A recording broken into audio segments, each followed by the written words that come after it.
The penultimate race of 2022 brings us back to the long and fast Sepang International Circuit as Ducati stand on the brink of glory for the first time since 2007. It's time for MotoGP.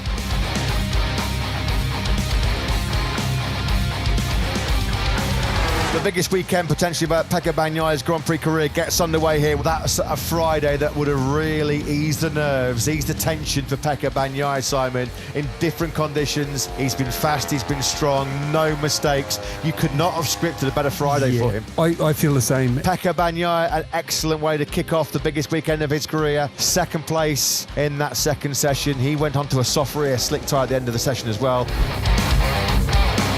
One of the toughest battles of his Grand Prix career, but you know Fabio Quartararo will go down fighting. Fabio Quartararo there was briefly latched onto the rear tyre of his closest title rival, Pecco Bagnaia, but it was an experiment that didn't last too long as the Frenchman runs in hot, unfortunately, at the first corner. He had just set the fastest time of the morning session, had Fabio Quartararo, a 2:00.579. He's a tenth of a second ahead of Marc Marquez. 18 laps put on that soft front medium rear Michelin, which is just 2 laps short of full race distance here on Sunday afternoon. We ride on board with Fabio Quartararo. This is into turns 7 and 8, where Aleix Espargaro had his clutch problem this morning, and Quartararo just runs in a little bit hot there.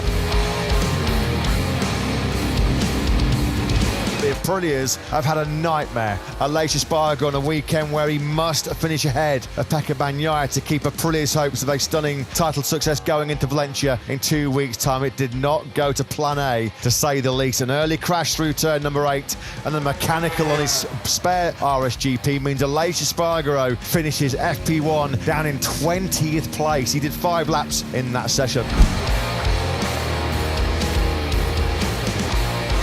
He does go to the top of 1:59.479 for Brad Binder, so he will top free practice 1. I did see him shaking his head a bit earlier in the session when he couldn't get that KTM stopped into turn 9, but it ends with the South African tops. Free practice Friday here in Malaysia in 2022 will go the way of Brad Binder after his 1:59.479. This morning's session, the first time Binder's topped a free practice session in MotoGP since FP1, believe it or not, at round 1 in Qatar.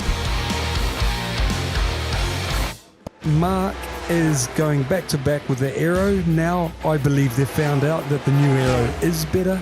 They put that on both bikes, and next time it's dry and he can push hard, we're going to see him test that new chassis. Good job that by Marquez, also running some new parts again on that Repsol Honda.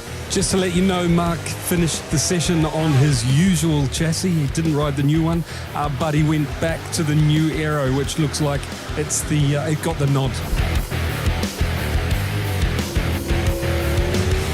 Suzuki hasn't lacked grunt this season. The big step they made with the engine for 2022 enables Mir and Rins to be competitive against the Ducatis and the KTMs, who boast particularly good. And Mir exits the final corner. Can he close in on the top 3? Can he split them? He does. He's into the 59s, into second place, just behind his future teammate.